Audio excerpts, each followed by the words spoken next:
আসসালামু আলাইকুম ভিউয়ার্স। মা হারালেন জ্যাকুলিন ফার্নান্দেজের মা কিং ফার্নান্দেজ আর নেই। আজ রোববার সকালে মুম্বাই লীলাবতী হাসপাতালে চিকিৎসাধীন অবস্থায় মৃত্যুবরণ করে তিনি। কয়েকদিন ধরেই হাসপাতালে ভর্তি থাকার পর হার্ট অ্যাটাকের কারণে তার এই দুঃখজনক মৃত্যু ঘটে। এই খবর পেয়ে জ্যাকুলিনের ভক্ত ও অনুসারীদের মধ্যে শোকের ছায়া নেমে এসেছে। তবে এখনো পর্যন্ত অভিনেত্রীর পক্ষ থেকে কোনো আনুষ্ঠানিক বিবৃতি প্রকাশ করা হয়নি।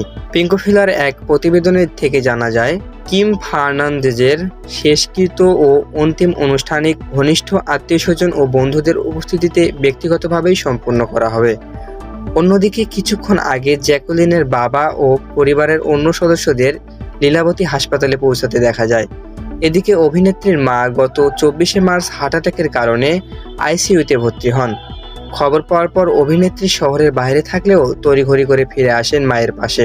সেদিনই অভিনেত্রীর ঘনিষ্ঠ বন্ধু সুপারস্টার সালমান খানও হাসপাতালে যান কিম ফার্নান্দেজের খোঁজ খবর নেওয়ার জন্য। ওই পরিস্থিতিতে জ্যাকুলিন গত 26শে মার্চ গুয়াহাটিতে অনুষ্ঠিত আইপিএল ম্যাচের পারফর্মের কথা থাকলেও তা বাতিল করে দেন। সে সময় একটি সূত্র জানা যায়, অভিনেত্রীর মা এখনও আইসিইউতে আছে। পারিবারিক ডাক্তারের পরবর্তী আপডেটের অপেক্ষায় আছেন।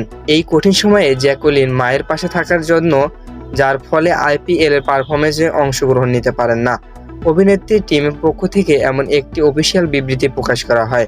মা হাসপাতালে ভর্তি হওয়ার পর থেকে জ্যাকুলিনকে নিয়মিত হাসপাতালে আসতে যেতে দেখা গিয়েছে। পেশাগত দিক থেকে অভিনেত্রীকে শীঘ্রই দেখা যাবে অক্ষয় কুমার অভিনীত হাউসফুল 5 ছবিতে। তরুণ মনসুখানি পরিচালিত এই কমেডি ছবিতে আরও থাকছেন অভিষেক বচ্চন, রিতেশ দেশকুমার, নাগরিস ফাকরি, সোনাম বাজওয়াজ, দিশা পাটানি সহ আরও অনেকে। ধন্যবাদ ভিউয়ার্স, এতক্ষণ সুন্দরভাবে সংবাদটি শোনার জন্য। খবরটি ভালো লাগলে অবশ্যই লাইক, কমেন্ট এবং শেয়ার করবেন। সাবস্ক্রাইব করতে ভুলবেন না এবং পাশে থাকা বেল আইকনটি বাজিয়ে দেবেন।